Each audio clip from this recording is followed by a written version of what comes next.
भगवान भोलेनाथ को इस समस्त सृष्टि का रचयिता माना जाता है। उनका ना आदि है ना ही अंत है। पौराणिक कथाओं के अनुसार भगवान शिव का विवाह देवी पार्वती के साथ हुआ था।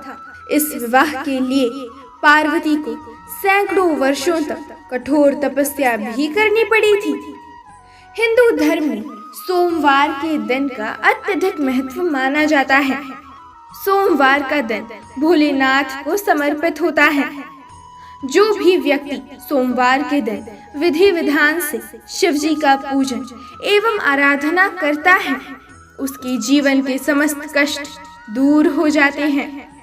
इसके साथ ही जीवन में सुख एवं समृद्धि का वास हो जाता है। भोलेनाथ को शीघ्र अति शीघ्र प्रसन्न होने वाला देवता भी माना जाता है। भोलेनाथ का विवाह देवी पार्वती के साथ हुआ था। इसके लिए पार्वती ने कई वर्षों तक कठिन तपस्या की थी।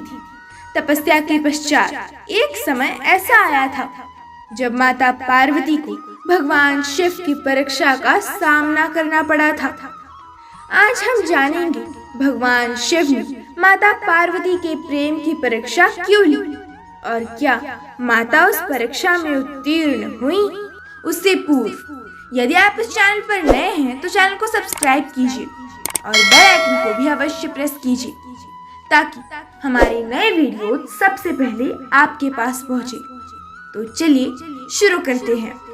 पौराणिक कथाओं के अनुसार माता पार्वती ने भगवान शिव को अपने पति के रूप में पाने के लिए सैकड़ों वर्षों तक तपस्या की थी।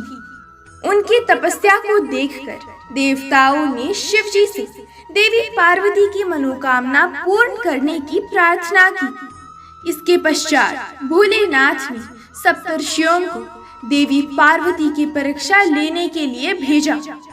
इस परीक्षा के दौरान सप्तर्षियों ने शिव जी के ढेरों अवगुण माता को बताते हुए शिव जी से विवाह न करने के लिए कहा, किंतु पार्वती जी अपने निर्णय पर डटी रही। इस पर स्वयं भोलेनाथ ने माता पार्वती की परीक्षा लेने का निर्णय लिया। माता पार्वती के तप से प्रसन्न होकर भगवान शिव उनके समक्ष प्रकट हुए और उन्हें वरदान देकर अंतर्ध्यान हो गए।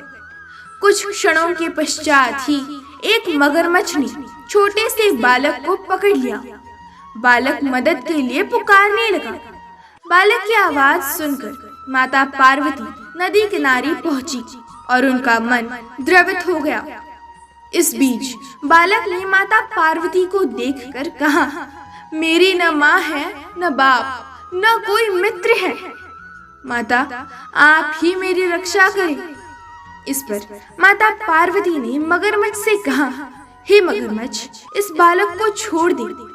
इस पर मगरमच्छ ने कहा कि दिन के छठे पहर जो भी मुझे मिलता है मैं उसे अपना आहार बना लेता हूँ, ये मेरा नियम है। माता पार्वती के विनती करने पर मगरमच्छ ने उस बालक को छोड़ने के बदले में माता पार्वती की तपस्या से प्राप्त वरदान का पुण्य फल मांग लिया। इस पर माता पार्वती तैयार हो गई। मगरमच्छ ने बालक को छोड़ दिया और तेजस्वी बन गया। अपनी तपस्या का फल दान करने के पश्चात माता पार्वती ने बालक को बचा लिया और एक बार फिर भोलेनाथ को प्रसन्न करने के लिए तपस्या करने बैठ गए। इस पर भोलेनाथ दोबारा प्रकट हुए और पूछा कि तुम अब क्यों तप कर रही हो? मैंने तुम्हें पहले ही मनचाहा वरदान दे दिया है। इस पर माता पार्वती ने अपने तप का फल दान करने की बात कही। इस पर शिव जी प्रसन्न होकर बोले, मगरमच्छ और बालक दोनों के स्वरूप में मैं ही था। मैं तुम्हारी परीक्षा ले रहा था पार्वती कि तुम्हारा चित्त प्राणी मात्र में अपने सुख दुख का अनुभव करता है या नहीं। तुम्हारी परीक्षा लेने के लिए ही मैंने ये लीला रचाई थी। अनेकों रूप में दिखने वाला मैं ही एक सत्य हूँ। अनेकों शरीरों में नजर आने वाला मैं निर्विकार हूँ। इस प्रकार माता पार्वती शिव जी की परीक्षा में उत्तीर्ण हुई और उनकी अर्धांगिनी बन गई। इस प्रकार भोलेनाथ ने माता पार्वती के प्रेम की परीक्षा ली थी और इसके पश्चात उनसे विवाह कर लिया था। हर हर महादेव।